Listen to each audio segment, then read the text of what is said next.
Sophie looked grief-stricken as her children took part in a vigil with the late Queen's other grandchildren at her coffin this evening. The Earl and Countess of Wessex watched on as Lady Louise Windsor and James Viscount Severn guarded their beloved grandmother's coffin with their cousins as she lies in state at Westminster Hall ahead of the funeral on Monday.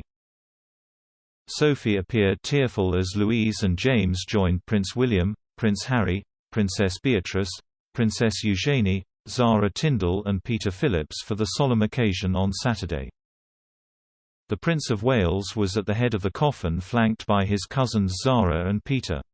The Duke of Sussex stood at the foot with Princesses Beatrice and Eugenie. Louise and James, the youngest two grandchildren, were at the middle of the coffin.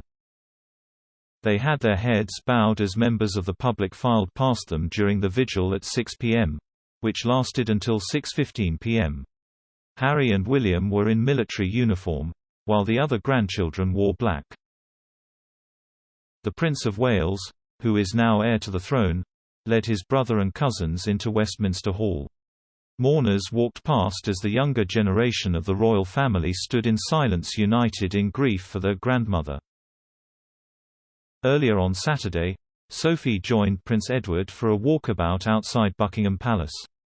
The couple emerged from the royal residence in central London just before 3 p.m. to greet well-wishers. A cheer erupted from the crowd as Edward and Sophie, who is said to have been like a second daughter to the late Queen, made their way out. Well-wishers could be heard telling Edward and Sophie sorry for your loss.